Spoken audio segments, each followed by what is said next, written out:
So ito yung bagong sleeper bus ni Alps. So ito yung upper cabin. Unang-una, mahaba yung bed niya. Ayan yung paa ko. So ayan. Ganyan, higang-higa yung bed niya. Nakahiga kang ganyan. So ayan, narelax naman tayong ganyan. Ayan. So pag inangat ko pang ganyan, ayan. Sobrang haba nga nung bed dito sa likod. Panalo to, panalo to. So ito yung bagong sleeper bus ni Alps. Recently ni-launch ni BJ Mercantile.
So ito yung bagong sleeper bus ni Alps na recently ni-launch ni BJ Mercantile. 2 units itong sleeper bus ni Alps.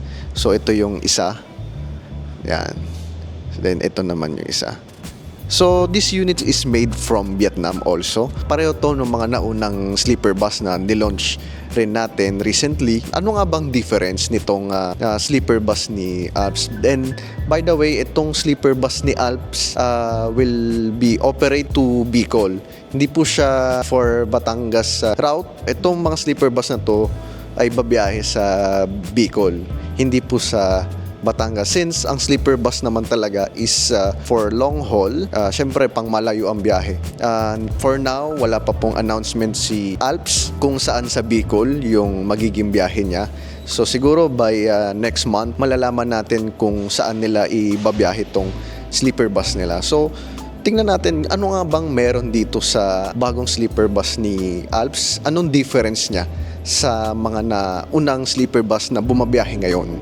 So tara, tingnan natin ano bang meron dito sa bagong sleeper bus ni Alps. So unahin natin tong exterior nitong sleeper bus. So ano bang kaibahan nitong sleeper bus ni Alps sa mga naunang sleeper bus na tumatakbo na sa Bicol? So for the exterior, ang unang napansin ko sa kanya, ni-request ni Alps na yung side mirror ng sleeper bus nila is electronic adjust. So ayan, kumbaga ang tawag natin dito rabbit ears ng mga buses. Malaki yung kanyang side mirror compared dun sa mga nauna nating nilabas na sleepers. Then ngayon yung windshield niya is 2-piece. So economically preferred ng mga bus operator itong 2-piece windshield. So in case na mabasagan, isa lang yung papalitan. Okay din naman, 'di ba? Maganda rin naman. So ayan, same lang din naman ng muka. And then dito sa mga windows niya, ayan, yung kanyang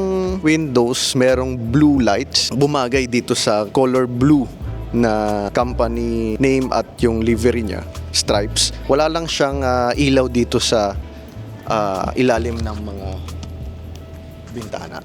Ngayon, yung curtain na ginamit ni Alps dito is cloth. So, hindi siya yung kagaya nung kay Kagsawa na paper blinds. Ang inisip din ni Alps dito, madaling labhan. So, ngayon, yung kanyang stripes bumagay din dito sa body ng Taco.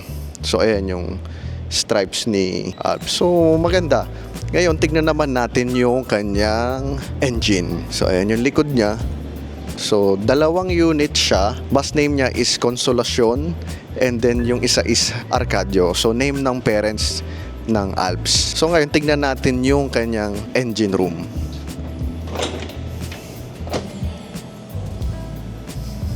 sa engine ng sleeper bus ni Alps, same din sa ibang taco bus.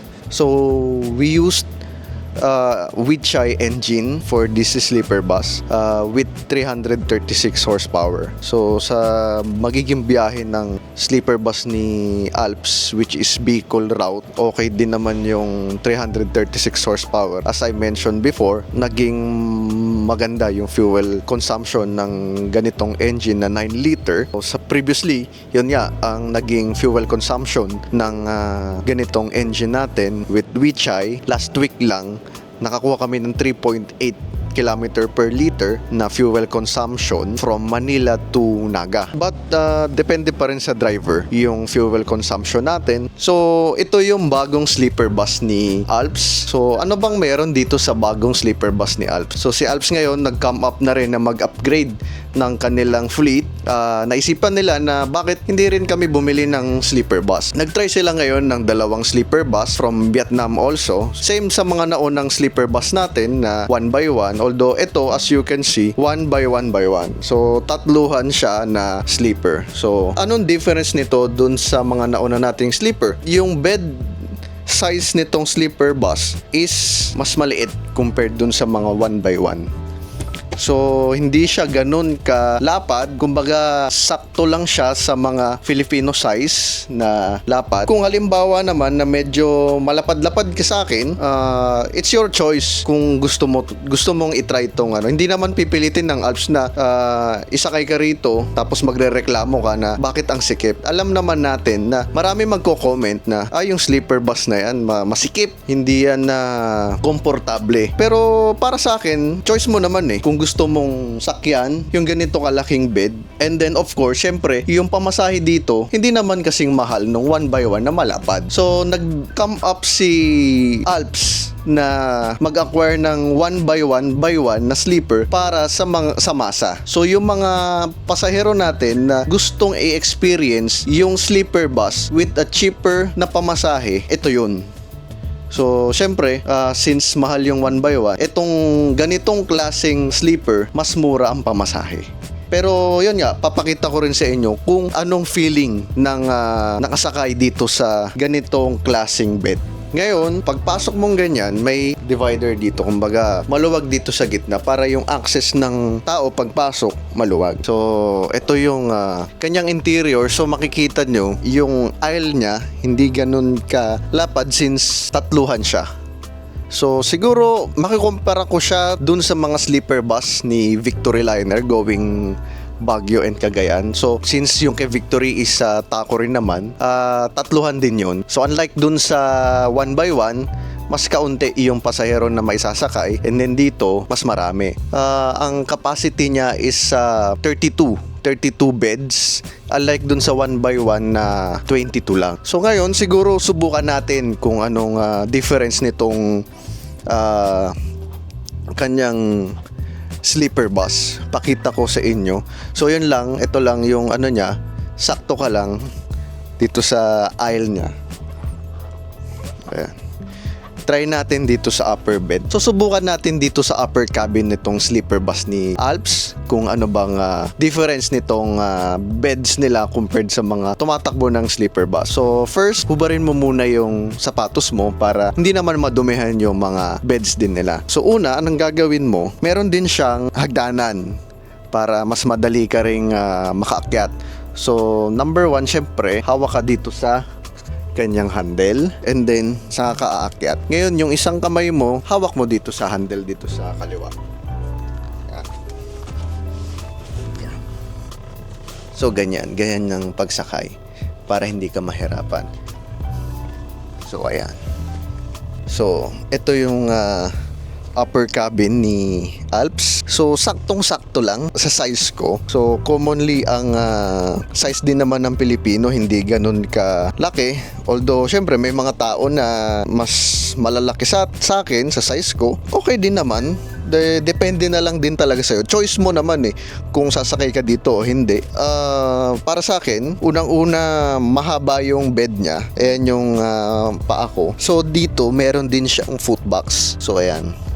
May butas yung dito sa paanan. So mas relax yung paa mo. So ang height ko is 5'5", relax din. Ayan, di ba? So try natin i-recline yung kanyang bed. So dito may lever din yung bed niya. So ayan, ganyan, higang-higa yung bed niya. Ito yung feeling. Sakto lang din talaga sa lapad ko at ayan, nakaka-relax naman. Yung haba niya, kung siguro 6-footer, kasya rin kasi mahaba yung footbox niya eh. Tapos itong bed niya may sariling unan. So yung unan niya adjustable. So pwede mong i-ano. So kung halimbawa mas mataas ako, mas matangkad ako, angat kang konti dito, makaka-relax ka na. Mahaba pa yung space dun sa paanan ko. So kaya ng 6-footer. And then syempre, for your privacy, meron din siyang kurtina. May sarili siyang kurtina. And then first, meron siyang seat belt, of course. So kung iniisip mo na malalaglag ka dito sa bed niya sa upper cabin, for me hindi, kasi malaki yung ano niya, handlebar niya, parang kumbaga yung mismong divider niya. Hindi ka naman malalaglag. Kung halimbawa naman na dumaan sa kurbada, lumiko, hindi ka naman malalaglag kasi relax ka din naman. Ayan, relax kang ganyan. Ngayon, kung ayaw mo naman na nakahigang-higa, pwede mo naman siyang i-adjust.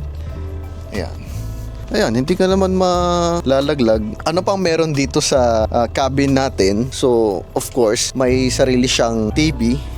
So, ito hindi lang nakabukas ngayon, pero may sarili siyang TV. And then, merong lagayan ng tubig. And then, yung phone mo dito mo lagay. And then, meron din sabitan ng siguro ng bag mo.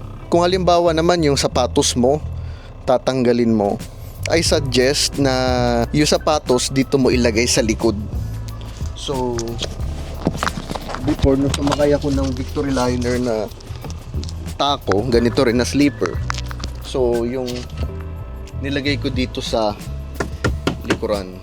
So, hindi naman maiipit, pero siyempre alalayan mo lang din, like kagaya nito. Ayan. Dito mo lagay yung sapatos mo. Yan, diyan mo lalagay yung sapatos mo para kung hindi mo ihihiga diyan mo lagay sapatos mo, or dito mo ilagay sa footbox. Maluwag naman yung footbox niya eh. So singit mo siguro diyan yung footbox. Singit mo diyan yung sapatos mo. So yun, so very simple pero relax. Sa akin relax naman ako dito. Sa lapad ko sakto lang siya. I don't recommend na kung medyo may kalakihan at kalaparan ka, sasakay ka rito. Or else, nasa choice mo naman eh. Kung siguro sasakay ka dito at medyo may kalaparan ka, tignan mo muna kung komportable ka. Kung hindi, di marami naman choice din na bus si Alps, which is yung mga bago rin naman nilang buses. Hindi naman kailangan ipilit na dito ka sumakay eh. Kung hindi ka komportable, bakit mo ipipilit, diba? Kung lalaitin mo lang din naman na hindi ka kasya, di wag mo sakyan, diba? So ganito yung itsura ng cabin kapag sarado naman. So sara natin. Sarado na yung bintana. And then itong dito. Ayan. So ito ako ngayon. So ngayon, kung halimbawa nakahiga kang ganyan, so ayan, na-relax naman tayong ganyan. So kung halimbawa matutulog ka na, patay mo na itong ilaw. So meron siyang ilaw dito. May ilaw pa rin naman. Simpleng ilaw na ice blue. So meron siyang switch dito sa harap, dito sa may TV. Ayan. So ayan, patay na siya. So tutulog ka na, diba? So ayan yung cabin mo pag nakasakay ka dito sa sleeper ni Alps. Ayan naman yung feeling ng flat na flat yung kanyang bed. Try natin kung makakaikot pa rin. So okay pa rin, diba? Ayan. Okay pa rin naman, nakatagilid akong ganyan. Kasi ako mahilig ako matulog ng nakatagilid, di ba? Depende sa kuha ng ng tulog mo. Saan ka makakapwesto ng tulog, kung nakatihaya ka o tagilid. So kung halimbawa dito naman sa kabila.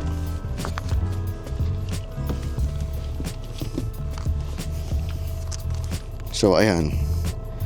Katagilid naman akong ganyan. Tapos yan, pwede mong i-adjust yung unan mo. Ayan. Tatagilid akong ganyan. Okay rin, di ba? Pero kasi syempre, itong sleeper bus ni Alps, hindi naman din syempre kapresyo nung pamasahe ng mga 1x1 na mas malalaki yung beds. Syempre, mas mura ang pamasahe dahil iba yung configuration eh. So yun naman yung habol din ni Alps na makapag-provide ng mas mura pamasahe para sa mga gustong sumakay ng sleeper. Syempre, yung mga mas malalapad na bed, mas mahal, di ba? They come up na mag-provide ng mas cheaper na pamasahe but with the experience na nakasakay ka ng sleeper bus. So ngayon, paano ko bababa? So pakita ko sa inyo kung paano bumaba. Galing ka rito, yan, pababa ka na, dumating ka na sa destination mo. Unang-una, humawa ka syempre sa handle, baka malaglag ka, di ba? So ngayon, since magkakadikitan lang din, makikihawa ka rin dun sa kapitbahay mo. Then, yung paa mo dito sa hagdanan. And then, syempre, lagi mong isipin, pag bababa ka, patalikod, hindi paharap, para mas madali. So ito yung handle mo, then tatalikod ka dun sa bed mo. So ayan. Yung paa ko nandun na sa hagdanan, and then yung yung kaliwa kong kamay hahawak sa handle, sabay bababa. So pag bumaba ka, patalikod. Same ng pag-akyat mo dun sa bed mo. So ngayon, dito naman tayo sa lower cabin niya. As I said before, mas napupully book yung mga nasa lower cabin dahil madaling pumasok or sumakay dito sa bed. Ito yung lower cabin niya. So mas madaling sumakay dito. So try natin kung anong difference niya sa taas. So ayan.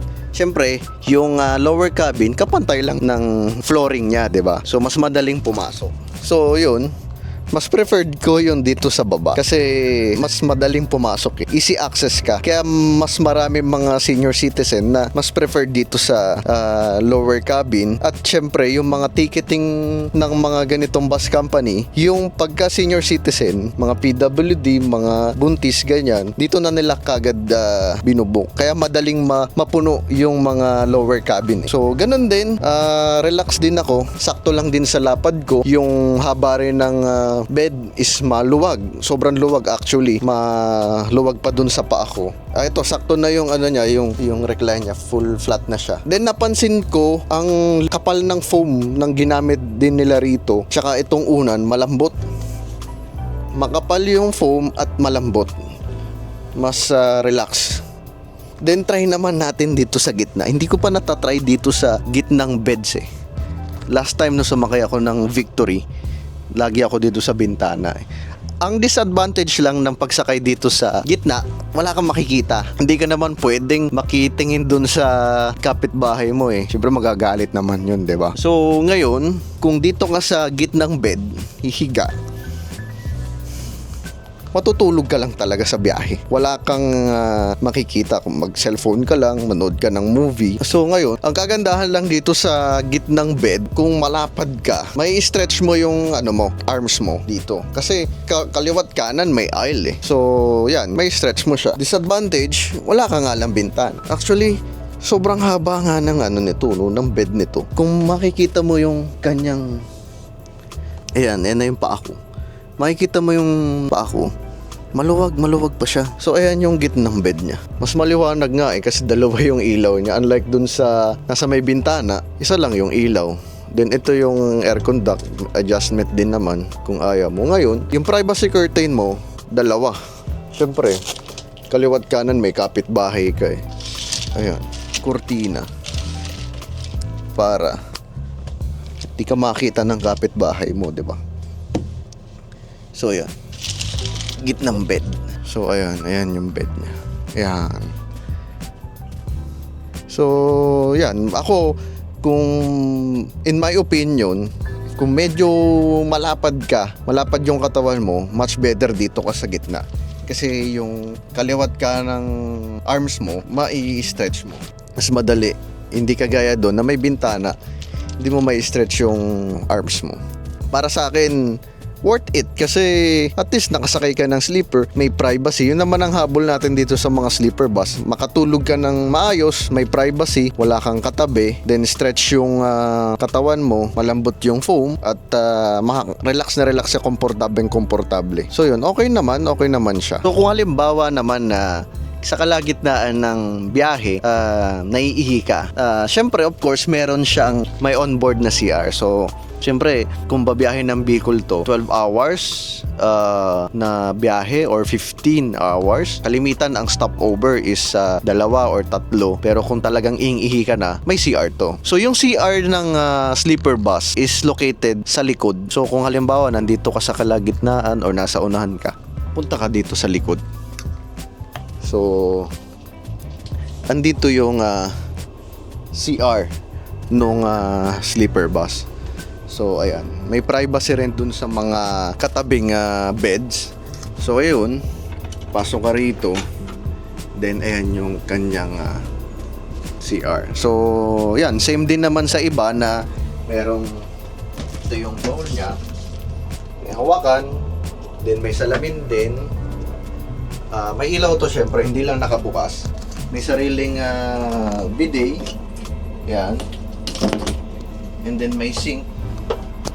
Then may lagayan ng sabon. Hindi ka naman mahihirapan dito kasi may hawakan siya, tsaka maluwag, tsaka mataas. Mataas yung CR niya, oh. Ayan. So, ayan. Sarado mo para hindi naman maamoy nung mga nasa katabi niya. So, ngayon, kung nandun ka naman sa kabilang side, dito sa may CR, dito sa likod, meron siyang daanan. So, ayan. May daanan siya. Kumbaga, mag-U-turn ka dito. So, ayan. May daanan. Since tatluhan siya, one by one, masikip talaga yung aisle. Diba? Ayan. May daanan siya rito. Ayan. Ngayon, ito naman yung pinakalikod na beds niya. Actually, dito sa likod, ito yung mga bed na sobrang haba. Ayan, oh. Sobrang haba ng bed niya. Since yung bus natin is 12.5 meters, yung mga bed is mahaba talaga, pang 6-footer actually. Kayang-kaya ng 6-footer. So, tignan natin. So, syempre, paano tayo aakyat dito? So, ito yung handle, ito yung hagdanan, then yung kanang kamay mo dito. Medyo mababa lang yung ceiling dito sa likod dahil tumaas na yung flooring niya. Gawa ng engine room niya. Elevated na yung flooring. So, yan, pag nakahiga ka, ang haba nga ng bed nito sa likod. Dito sa likod. Ayan. So, ito nakatilt pa siya, naka-recline pa siya, nakataas pa yung bed. So, pagka binabaha ko siyang ganyan, ay grabe. Sobrang haba nga rito sa likod. Pag inangat ko pang ganyan, ayan. Sobrang haba nga nung bed dito sa likod. Panalo tong bed dito sa likod. Kahit sabihin mong chance passenger ka, panalo tong bed na to. Then syempre may kurtina. Yan, 'di ba? Ang ganda dito sa likod.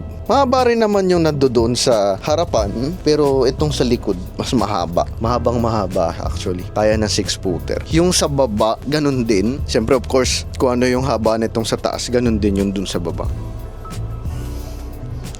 Itong bed na to para sa driver na to. So ito yung sa pasahero.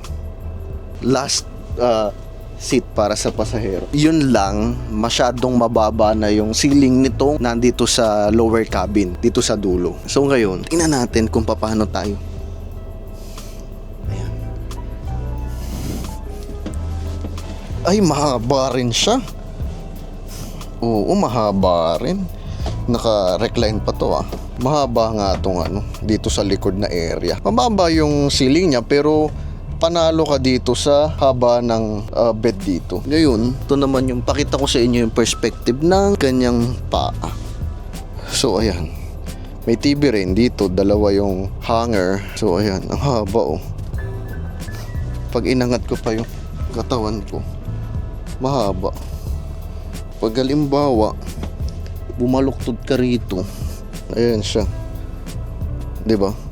Sobrang haba dito. Di ko lang alam yung feeling ng nasa likod pag tumatakbo na. Although maganda naman yung suspension niya, pero sobrang haba talaga rito. Mas panalo ako dito sa likod. Pero okay din naman yun nandun sa harapan. So yun lang. Mas maganda yung haba nitong nasa likod.